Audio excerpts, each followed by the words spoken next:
Hi ட்வீஸ் தமிழர்களே, இத்தாலியிலிருந்து இறக்குமதி செய்யப்பட்ட சோஃபாஸ், கட்டில் மற்றும் மெத்தை அலுமாரி எல்லாவற்றையும் மலிவு விலையில வாங்க வேண்டுமா? இன்னும் எதுக்கு யோசிக்கிறீங்க? உங்கள் வீடுகளுக்கு இலவசமாக டெலிவரி செய்வதோடு பொருத்தியும் தருகிறோம். மாடர்ன் மெர்பிள் GmbH சுவிஸ் தமிழர்களின் நன்மதிப்பை வென்று வெற்றி நடை போடும் தமிழர் நிறுவனம்.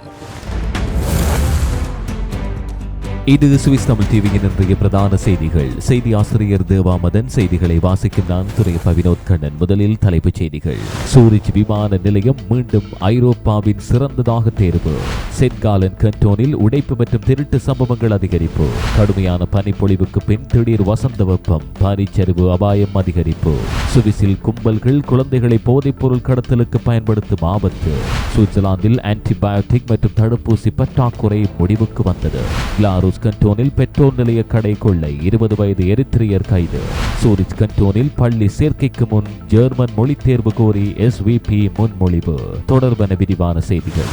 சுவிஸில் நிறுவனங்களுக்கான கடன்களை வெறும் 2 வாரங்களில் பெற்றுத் தருகிறோம். அங்கீகரிக்கப்பட்ட முகவர் VTS Finance GmbH. சுவிஸில் 1.09 வட்டி வீதத்தில் இருந்து வீட்டு கடன்களை பெற்றுக்கொள்ளவும் ஏற்கனவே வீடு வைத்திருப்பவர்கள் அதனை வைத்து புதிய வீடுகள் வாங்குவதற்கான கடன் வசதிகளும் செய்து தரப்படும். சகலவிதமான வங்கிக் கடன்கள் மற்றும் காப்புறுதிகளுக்கு 078 920 58 58. சில நேரங்கள் நேரமே வாழ்க்கையை மாற்றும்.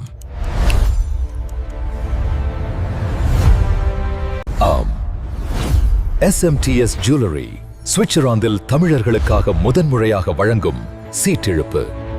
ராடோ மற்றும் ரோலெக்ஸ் வெற்றியாளராகி உங்கள் வாழ்க்கையில் நேரத்தை மட்டுமல்ல, ஸ்டைலையே மாற்றுங்கள். சுவிட்சர்லாந்தின் கிளாரூஸ் கண்டோனில் உள்ள பில்ட்னஸ் திராச பகுதியில் அமைந்துள்ள ஒரு பெட்ரோல் நிலைய கடை திங்கட்கிழமை இரவு ஆயுதம் காட்டி கொள்ளையடிக்கப்பட்டது. சம்பவத்தின் பின் மேற்கொள்ளப்பட்ட விரைவான தேடுதல் நடவடிக்கையில் 20 வயதான எரித்திரியர் கைதானார். காவல்துறையினரின் தகவலின்படி இரவு 9:30 மணிக்கு பின்னர் குற்றவாளி கடைக்குள் நுழைந்தார். தற்போதைய தகவல்களின் அடிப்படையில் அவர் கடை விற்பனையாளரை ஒரு கைத்துப்பாக்கியால் மிரட்டியதாக சந்தேகிக்கப்படுகிறது. பின்னர் பணத்தை ஒப்படைக்குமாறு வலியுறுத்தியதாகவும் கூறப்படுகிறது. கடையில் இருந்த பணப்பட்டியோடு அவர் பெல்டன் நோக்கி தப்பிச் சென்றார். உடனடியாக தொடங்கப்பட்ட தேடுதல் நடவடிக்கையின் போது நீடரூர்னன் பகுதியில் கிளாரூஸ் கண்டோனல் காவல்துறையின் ரோந்து குழு சந்தேக நபரை தடுத்து நிறுத்தி கைது செய்தது. கைது செய்யப்பட்ட நபரிடமிருந்து திருடப்பட்ட பணப்பட்டி மீட்கப்பட்டது. அதற்குள் பல 100 சுவிஸ் பிராங்குகள் இருந்ததாகவும் அதிகாரிகள் தெரிவித்தனர். இந்த சம்பவம் தொடர்பில் மேலதிக விசாரணைகளை சென்ட் காலன் கண்டோனல் காவல்துறை சென்ட் காலன் கண்டோன் அரசு தரப்பு வழக்கறிஞர் அலுவலகத்தின் வழிகாட்டுதலின் கீழ் தொடங்கியுள்ளது. சம்பவத்தில் பயன்படுத்தப்பட்டதாக கூறப்படும் ஆயுதம் உண்மையானதா அல்லது போலியானதா என்பது உள்ளிட்ட அம்சங்கள் குறித்து தற்போது விரிவான விசாரணை இடம்பெறுகிறது. சுவிட்சர்லாந்தில் சமீப காலமாக சிறிய வர்த்தக நிலையங்கள் மற்றும் பெட்ரோல் நிலைய கடைகளை இலக்காக வைத்து கொள்ளை சம்பவங்கள் அதிகரித்து வருவது கவலைக்கிடமாக பார்க்கப்படுகிறது. குறிப்பாக இரவு நேரங்களில் பாதுகாப்பு ஏற்பாடுகள் குறித்து மீண்டும் கவனம் செலுத்த வேண்டிய நிலை உருவாகியுள்ளது. கைது செய்யப்பட்ட நபர் தொடர்பில் மேலதிக தகவல்கள் தற்போது வெளியிடப்படவில்லை. விசாரணை தொடர்கிறது.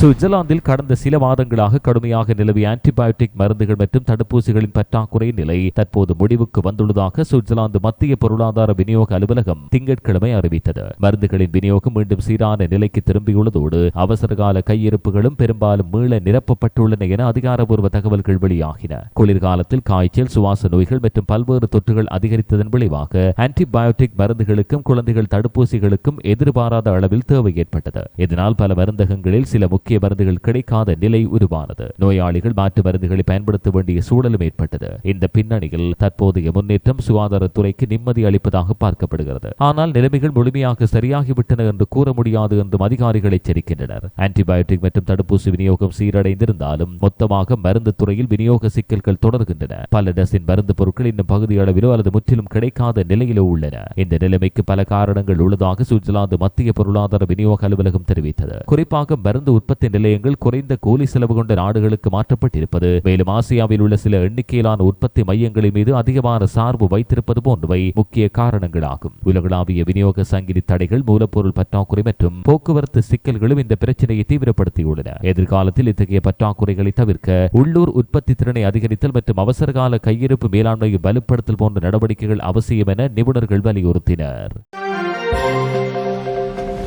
சுவிட்சர்லாந்தின் சூரிச் கண்டோனில் பள்ளிகளில் சேர்க்கை பெறும் முன் குழந்தைகள் கட்டாயமாக ஜெர்மன் மொழித்திறன் தேர்வில் தேர்ச்சி பெற வேண்டும் என்ற முன்மொழிவை சுவிஸ் மக்கள் கட்சி என்ற SVP முன்வைத்துள்ளது. குடியேற்றம் தொடர்பான பல்வேறு நடவடிக்கைகள் அடங்கிய தொகுப்பின் ஒரு பகுதியாக இந்த யோசனை விரைவில் சூரிச் கண்டோன் நாடாளுமன்றத்தில் சமர்ப்பிக்கப்பட உள்ளது. குடியேற்ற நெருக்கடியின் விளைவுகளை கட்டுப்படுத்தும் நோக்கில் இந்த முயற்சிகள் எடுக்கப்படுகின்றன என கட்சி தெரிவித்தது. குறிப்பாக வெளிநாட்டு பின்னணியை கொண்ட குழந்தைகள் பள்ளியில் சேரும் முன்பாக அவர்களின் ஜெர்மன் மொழித்திறனை ஒரே மாதிரி தரநிலை கண்ணோட்டத்தின் அடிப்படையில் மதிப்பிட வேண்டும் என SVP வலியுறுத்துகிறது.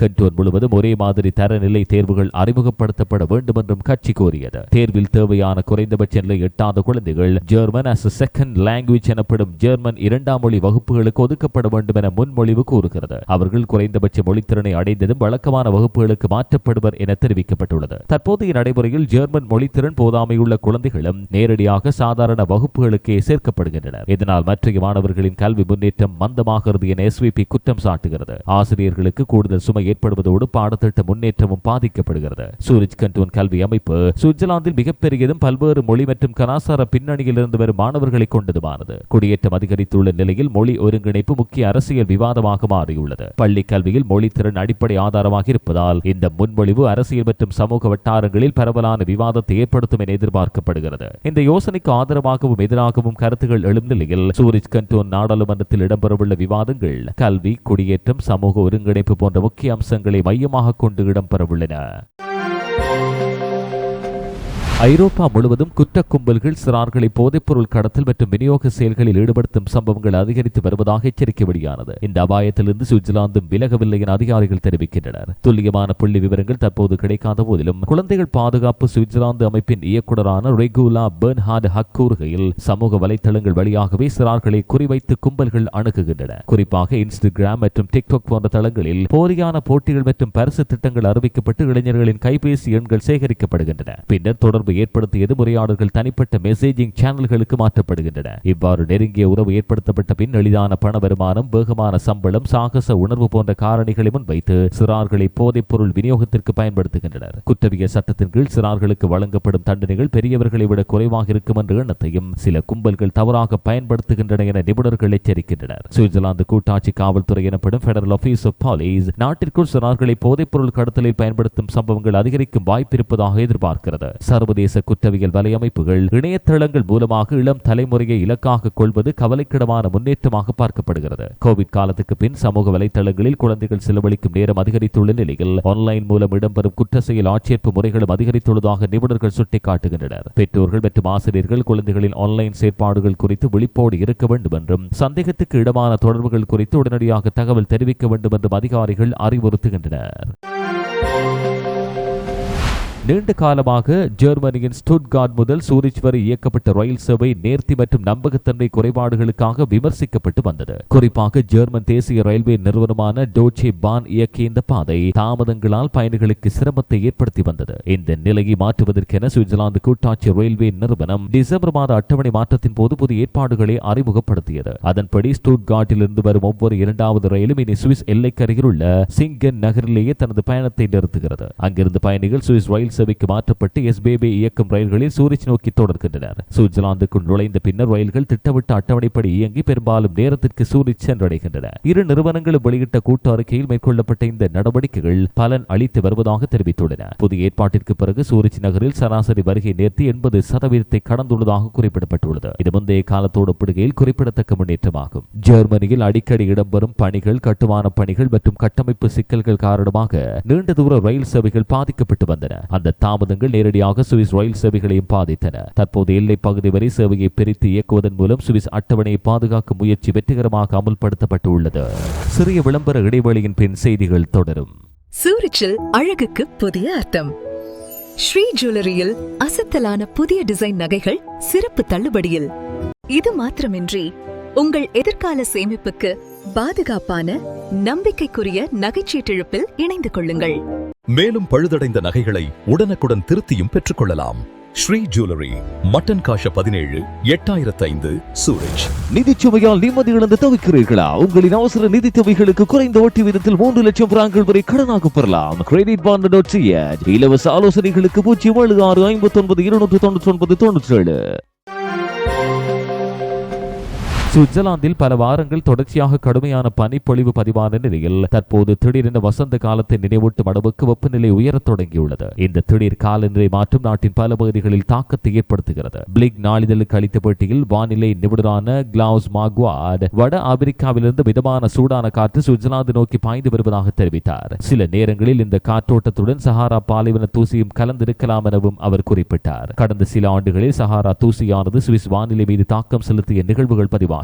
ஆல்ப்ஸ் மலைத்தொடரின் வடபகுதியில் வெப்பநிலை 15 டிகிரி செல்சியஸ் வரை உயர்ந்துள்ளது. டிசினோ கண்டோன் பகுதியில் இது 20 டிகிரிக்கு அருகில் சென்றுள்ளது. இது வழக்கமான பருவநிலை அளவுகளை விட கணிசமாக அதிகமாகும். பிப்ரவரி இறுதியில் இவ்வாறான வெப்பநிலையானது சாதாரணமானது கிடையாது என வானிலை ஆய்வாளர்கள் தெரிவிக்கின்றனர். வெப்பநிலை திடீரென உயர்வதால் பனி உறைபுள்ளி மட்டமும் வேகமாக உயர்கிறது. இதனால் மலைப்பகுதிகளில் பனி உருகும் வேகம் அதிகரித்துள்ளது. அதே சமயம் பனிச்சரிவு அபாயம் அதிகரித்துள்ளதாக எச்சரிக்கை விடுக்கப்பட்டுள்ளது. குறிப்பாக உயரமான மலைப்பகுதிகளில் சாகச விளையாட்டுகளில் ஈடுபடுபவர்கள் மிகுந்த கவனத்தோடு இருக்க வேண்டும் என அதிகாரிகள் அறிவுறுத்துகின்றனர். பனிச்சறுக்கு விளையாட்டு ஆர்வலர்களுக்கு பனி இருக்கும் வரை அனுபவித்துக் கொள்ளுங்கள் என்பதே தற்போதைய பரிந்துரையாக உள்ளது. வெப்பநிலை உயர்வால் பனி நிலைமைகள் விரைவாக மாறக்கூடும் என்பதால் ஸ்கீ ரிசோர்ட்கள் நிலைமைகளை தொடர்ந்து கண்காணிக்கின்றன. வானிலை ஆய்வாளர்கள் கூறுவதன்படி இந்த வெப்பநிலை வசந்த காலத்தின் ஆரம்பமாக இருக்கக்கூடும். எனினும் வரும் வார இறுதியில் வெப்பநிலை சற்று குறைய வாய்ப்பிருப்பதாகவும் அவர்கள் கணித்துள்ளனர். சுவிட்சர்லாந்து வானிலை மாற்றம், ஆல்ப்ஸ் பனிச்சரிவு அபாயம், டிசினோ கண்டோன் வெப்பநிலை உயர்வு, சஹாரா தூசி தாக்கம் போன்ற அம்சங்கள் குறித்து அதிகாரிகள் தொடர்ந்து கண்காணிக்கின்றனர். காலநிலை மாற்றம் மற்றும் பருவநிலை மாற்றங்களின் தாக்கம் குறித்து விஞ்ஞானிகள் மேலும்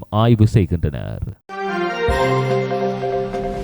சுவிட்சர்லாந்தின் ஜெனிவா நகரில் ஐக்கிய நாடுகள் அமைப்பு புதிய முக்கிய கட்டத்தை எட்டியுள்ளது. ஐநா பொதுச் செயலாளர் ஆண்டோனியோ குட்டரஸ் மற்றும் சுவிட்சர்லாந்து வெளிவிவகார அமைச்சர் இக்னாசியோ காசிஸ் இணைந்து UN கேட்வே எனப்படும் புதிய பார்வையாளர் மையத்தை அதிகாரப்பூர்வமாக திறந்து வைத்தனர். இந்த மையம் வரும் மே மாதம் முதல் பொதுமக்கள் பார்வைக்கு திறக்கப்பட உள்ளது. சுமார் 2000 சதுர மீட்டர் பரப்பளவில் அமைந்துள்ள இந்த புதிய மையம் ஆண்டுக்கு 2 லட்சம் வரையிலான பார்வையாளர்களை வரவேற்கும் வகையில் வடிவமைக்கப்பட்டுள்ளது. ஜெனிவாவில் உள்ள பிளேஸ் டெஸ்டினேஷன்ஸ் பகுதியிலிருந்து பாதுகாப்பு சோதனைகளின்றி பொதுமக்கள் நேரடியாக அணுக கூடிய வகையில் இது உருவாக்கப்பட்டது. ஐக்கிய நாடுகள் அமைப்பின் செயற்பாடுகளை பொதுமக்களுக்கு நெருக்கமாக அறிமுகப்படுத்துவது இதன் நோக்கமாகும். இந்த மையத்தில் ஐநா பொதுசபை கூடத்தின் பிரதி நகலும் அமைக்கப்பட்டுள்ளது. உலக நாடுகள் ஒன்றிணைந்து பல்தரப்பு ஒத்துழைப்பின் அடிப்படையில் முடிவுகளை எவ்வாறு எடுக்கின்றன என்பதை பார்வையாளர்கள் அனுபவிக்கக்கூடிய வகையில் தொழில்நுட்ப வசதிகள் ஏற்படுத்தப்பட்டுள்ளன. பல்தரப்பு அரசியல், உலக அமைதி, மனித உரிமைகள் மற்றும் சர்வதேச ஒத்துழைப்பு போன்ற தலைப்புகள் மையமாக கொண்டு கண்காட்சிகள் அமைக்கப்பட்டுள்ளன. முதலில் 2023ஆம் ஆண்டில் திறக்க திட்டமிடப்பட்ட இந்த திட்டம் கட்டுமான செலவுகள் அதிகரித்ததன் விளைவாக தாமதம் அடைந்ததோடு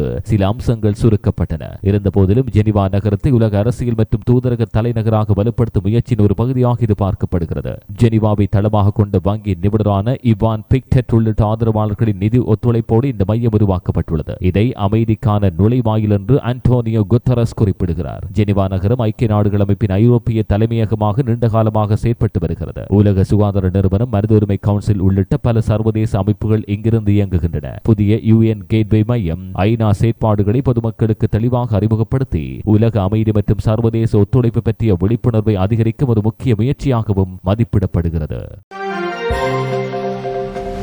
சுவிட்சர்லாந்தின் பெர்ன் நகரில் உள்ள டியர்பார்க் டேல் ஹவுல்சி உயிரியல் பூங்கா தற்போது ஒரு சிக்கலான நிலையை எதிர்கொள்கிறது. மேம்பட்ட பராமரிப்பு மற்றும் சத்துணவு வசதிகள் காரணமாக அங்குள்ள விலங்குகள் முன்பை விட நீண்ட காலம் உயிர் வாழ்கின்றன. ஆனால் இந்த நீண்ட ஆயுள் அடுத்த தலைமுறை விலங்குகளுக்கான இடத்தை குறைக்கும் பிரச்சனை உருவாக்கியுள்ளது. யூனிவர்சிட்டி ஆஃப் சூரிச் வெளியிட்ட புதிய ஆய்வு உலகம் முழுவதும் உள்ள உயிரியல் பூங்காக்களில் வயதான விலங்குகளின் எண்ணிக்கை அதிகரித்து வருவது பாதுகாப்பு மற்றும் இன பாதுகாப்பு இலக்குகளை பாதிக்கக்கூடும் என எச்சரிக்கிறது. குறிப்பாக கட்டுப்படுத்தப்பட்ட இனப்பெருக்க திட்டங்கள் செயற்படுத்த சூழலில் இட வசதி முக்கிய காரணியாக மாறியுள்ளது. பெர்ன் நகரின் ட புண்ட் நாளிதழுக்கு அளித்த பேட்டியில் விலங்கு மருத்துவர் ஸ்டெஃபான் ஹோபி எதிர்காலத்தில் புதிய குட்டிகளுக்கான இடத்தை உருவாக்குவதற்காக வயதான சில விலங்குகளை கருணை மரணத்திற்கு உட்படுத்த வேண்டிய சூழலை அதிகரிக்கலாம் என்றார். இந்த கருத்து சமூக வலைத்தளங்களில் மற்றும் விலங்கு பாதுகாப்பு வட்டாரங்களில் பரவலான விவாதத்தை ஏற்படுத்தியுள்ளது. ஐரோப்பிய உயிரியல் பூங்காக்கள் பெரும்பாலும் காட்டு விலங்குகளை நேரடியாக பிடித்து வராமல் உள்ளக இனப்பெருக்க திட்டங்கள் மூலம் இனங்களை நிலை நிறுத்துவதை நோக்கமாக கொண்டுள்ளன. உயிரியல் பூங்கா வலையமைப்புகள் ஒருங்கிணைந்து இனவழி தகவல்களை பரிமாறி மரபணு பல்வகைமையை பாதுகாக்க முயற்சிக்கின்றன.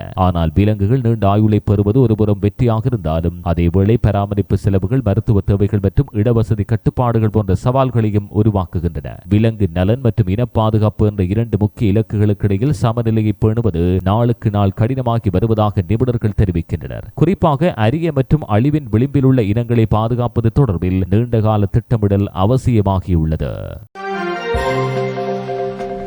சென்ட் காலன் கண்டோனில் திங்கட்கிழமை முதல் மொத்தம் 5 உடைப்பு மற்றும் திருட்டு சம்பவங்கள் பதிவாகின. வீடுகள் மற்றும் வர்த்தக இடங்களை குறிவைத்து நடந்த இந்த சம்பவங்கள் குறித்து சென்ட் காலன் கண்டோனில் காவல்துறை விசாரணை ஆரம்பித்துள்ளது. மூலன் பகுதியில் உள்ள விசென்டால் என்ற இடத்தில் செவ்வாய்க்கிழமை அதிகாலை 3 மணி முதல் 5 மணி வரை நடந்த உடைப்பு சம்பவத்தில் ஒரு கார் கேரேஜ் குறிவைக்கப்பட்டது. தெரியாத குற்றவாளிகள் கேரேஜ் கதவில் இருந்த கண்ணாடி உடைத்து உள்ளே நுழைந்து பின்னர் அங்கிருந்த கருப்பு நிற Audi A3 காரை திருடிச் சென்றுள்ளனர். பல்லாயிரம் பிராங்குகள் மதிப்பிலான சேதம் ஏற்பட்டுள்ளதாக போலீசார் தெரிவித்தனர். கிராப்ஸ் நகரின் வேர்டன் ஸ்ட்ராஸ் பகுதியில் உள்ள ஒரு கார் கழுவும் நிலையத்தின் தானியங்கி இயந்திரம் உடைக்கப்பட்ட சம்பவம் திங்கட்கிழமை காலை அவசர அழைப்பு மையத்துக்கு தெரிவிக்கப்பட்டது. விசாரணையில் ஞாயிற்றுக்கிழமை இரவு 8:45 அளவில் இயந்திரத்தின் நாணய தட்டு உடைக்கப்பட்டு அதிலிருந்த பணம் திருடப்பட்டுள்ளதாக தெரிய வந்தது. எவ்வளவு தொகை களவாடப்பட்டது மற்றும் சேதத்தின் அளவு குறித்து இன்னும் உறுதியாகவில்லை. அத்துடன் சென்ட் காலன் நகரின் ஸ்லாட்டர் ஸ்ட்ராஸ் பகுதியில் உள்ள தனி வீட்டில் உடைப்பு சம்பவம் பதிவானது. அமர்விட கதவின் கண்ணாடியை உடைத்து குற்றவாளிகள் வீட்டுக்குள் நுழைந்துள்ளனர். வீட்டில் இருந்த மதிப்புள்ள பொருட்களை தேடிய பின் அங்கிருந்து தப்பிச் சென்றனர். என்னென்ன பொருட்கள் திருடப்பட்டன என்பது இன்னும் தெளிவாகவில்லை. சுமார் 1000 பிராங்குகள் அளவிலான சொத்து சேதமும் ஏற்பட்டுள்ளது. இதேவேளை கொசாவ் பகுதியில் ஞாயிற்றுக்கிழமை மாலை முதல் திங்கட்கிழமை மதியம் வரை நடந்த உடைப்பில்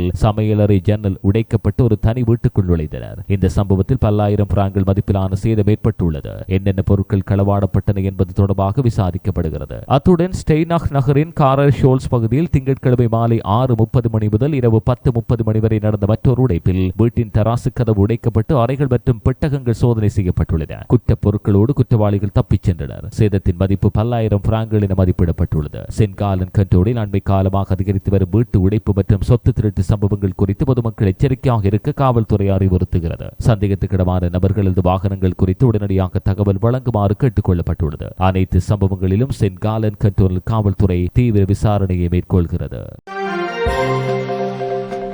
சுவிட்சர்லாந்தின் சூரிச் விமான நிலையம் தொடர்ச்சியாக மீண்டும் ஒரு முக்கிய சர்வதேச விருதை வென்றுள்ளது. ஆண்டுதோறும் வழங்கப்படும் ஏர்போர்ட் சர்வீஸ் குவாலிட்டி விருதில் 2.5 கோடி முதல் 4 கோடி பயணிகள் வருகை தரும் ஐரோப்பிய விமான நிலையங்களின் பிரிவில் சூரிச் விமான நிலையம் சிறந்ததாக தேர்வு செய்யப்பட்டது. இந்த பட்டத்தை 2018 ஆண்டு முதல் இடையராது தக்க வைத்துக் கொண்டு வருவது குறிப்பிடத்தக்க சாதனையாகும். இந்த விருது பயணிகளுடன் நடத்தப்படும் நேர்காணல்கள் மற்றும் கருத்து கணிப்புகளின் அடிப்படையில் வழங்கப்படுகிறது. விமான நிலையத்தின் கட்டமைப்பு வசதிகள், உணவகங்கள் மற்றும் விற்பனை மையங்களின் தரம், சுகாதார தர நிலைகள் உள்ளிட்ட பல அம்சங்கள் மதிப்பீட்டில் எடுத்துக் கொள்ளப்படுகின்றன. குளோட்டன் பகுதியில் அமைந்துள்ள சூரிச் விமான நிலையத்தை நிர்வகிக்கும் ஃப்ளூகாஃபன் சூரிச் ஆகிய நிறுவனம் வெளியிட்ட அறிக்கையில் இந்த தகவல் வெளியானது. இந்த அங்கீகாரம் உலகளாவிய விமான நிலையங்களை ஒருங்கிணைக்கும் முக்கிய அமைப்பான ஏர்போர்ட்ஸ் கவுன்சில் இன்டர்நேஷனல் வேர்ல்டு மூலம் வழங்கப்படுகிறது. ஆண்டுதோறும் 110 நாடுகளில் உள்ள 400க்கும் மேற்பட்ட விமான நிலையங்களில் பயணிகள் கருத்துக்கள் சேகரிக்கப்படுகின்றன. மொத்தம் 34 விதமான அளவுகோல்கள் அடிப்படையில் மதிப்பீடு மேற்கொள்ளப்படும். ASQ விருது மாத்திரமன்றி கடந்த ஆண்டு சூரிச் விமான நிலையம்